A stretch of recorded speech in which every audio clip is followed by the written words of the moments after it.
Hello and welcome to the Middlest, our Patreon-only show where we talk about the episode with the exact middle user rating because we want to see the show at its exact average because every show has its highs and lows but spends most of that time in that big middle. Big middle! Big middle. This is the big middle, which we usually like more. I would say more often than not, we like the Middlest best. I stayed awake for most of it. Yeah. I do think maybe you need to sit up when we watch TV, especially when it's like TV for this podcast, maybe just sitting upright. Yeah, you're right. Let's talk about Solitary. Since we watched it last night, it's fresh in my mind. I can talk about it. So, yeah, season 1, episode 9, Solitary, really close to the start of the show. So Saeed is separated from the rest of the group. He leaves because there was some sort of altercation that happened where he did not feel good about being there anymore. They, for reasons I truly do not remember, maybe he was like hoarding supplies. They felt like they needed to torture Sawyer. And he was an Iraqi soldier who did torture and so volunteered to be the torturer. But obviously that brought up a lot of trauma. So then he left.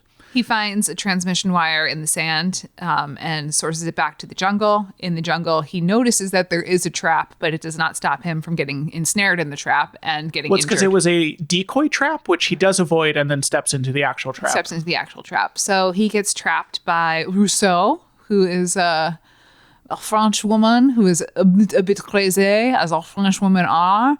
And she is torturing him to find information about where Alex is. She keeps asking, where's Alex? And he's like, I don't know. And then he zaps her. He is flashing back to when he was an Iraqi soldier who was torturing to get information out of people. And we see a little bit of that flashback. And then we find out about this story because he's carrying a photo of a woman.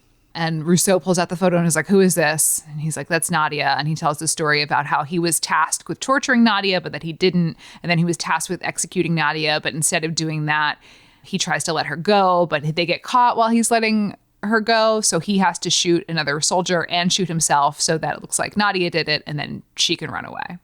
And that is what happens in the flashback. In the current times, we find out that Rousseau was on the island on a research expedition 16 years ago with her husband. And then everyone got sick, so she had to kill them. And eventually they sort of warm to each other and Saeed fixes her music box.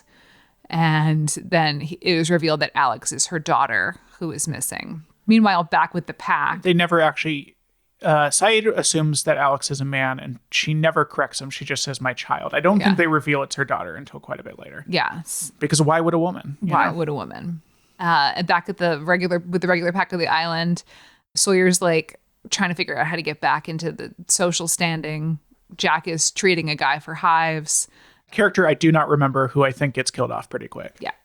Hurley, they find Locke finds some stuff in the jungle, and so it's just like luggage. So Hurley goes through it and realizes that it's like golf clubs and stuff to make a golf course. So he makes a golf course as this like sort of morale boosting thing, and then a few of them start playing golf, and then all of them start playing golf, and then there's at the end they're like placing bets on Jack and whether he can do it or not. I think this is part of why this episode felt better, is it had a classic like fun little B plot that was just purely there for fun. They even like it has some like meta making fun of the show where there's a point where Jack and Michael are like having what appears to be a classic like lost dramatic scene where they're like whispering to each other. And then it turns out they're just discussing which club to use. So they really had fun with the golf course. Apparently Jorge Garcia, who played Hurley, and Dominic Monaghan just improv'd most of the golf course stuff because they're both funny guys. It was good. It was funny.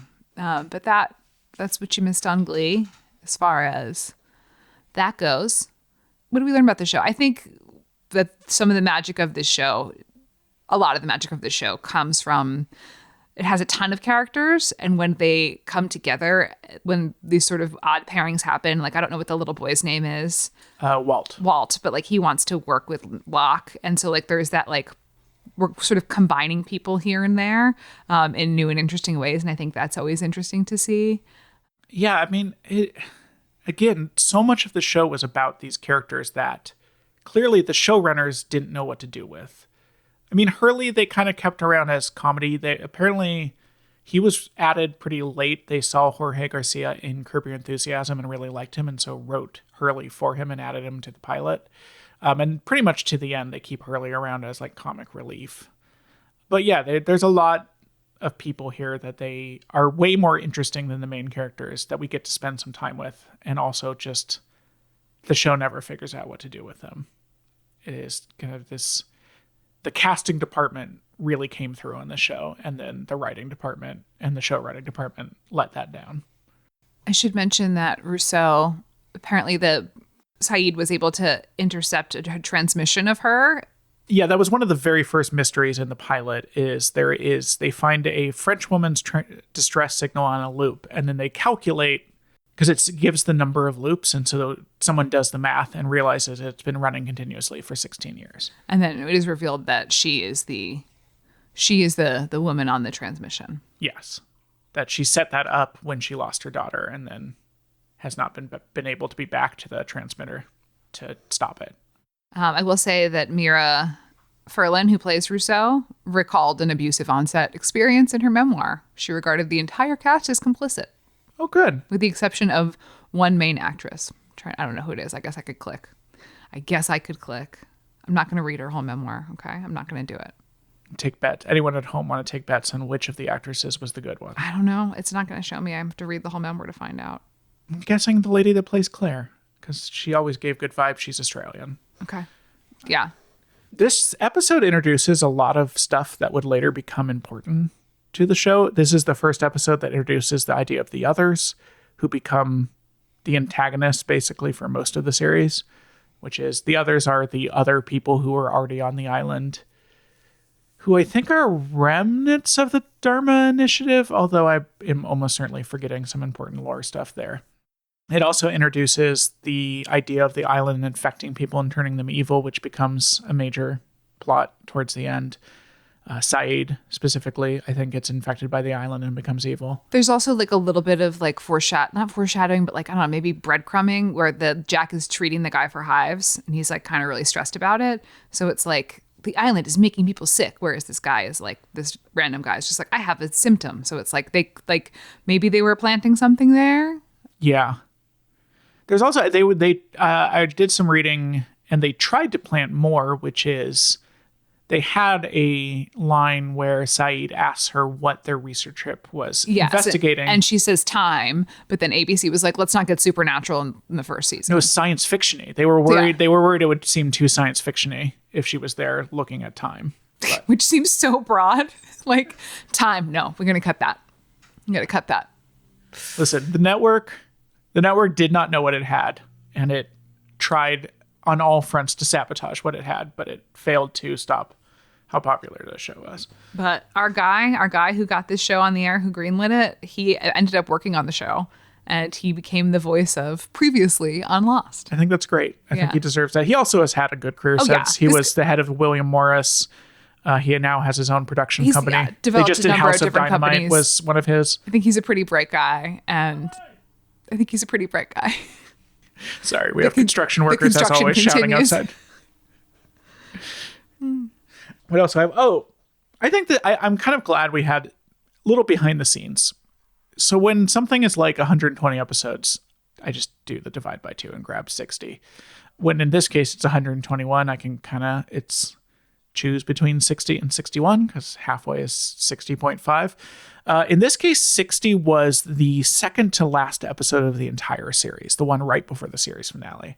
And that seemed not great for this because it was just going to be so much plot stuff that we were not going to be following. So I chose this one. And I'm glad we did because it brings up, I think, a major element of 2000s TV, Bush era TV, which is torture. A lot of TV had torture in it at the time because torture was just a big part of the culture. And an interesting thing is none of them are like anti-torture. None of these big shows were coming in being like torture was wrong. Instead, they were all, I think, trying to kind of assuage the American conscience by every show that has torture is like trying to demonstrate why in this specific case we need to do torture. Actually, torture can be necessary sometimes. And that is it. To hear the rest of this Middlest and every Middlest, as well as all of our episodes ad-free, please support us on Patreon and help us make this show. Link is in the show notes, and we'll see you next week.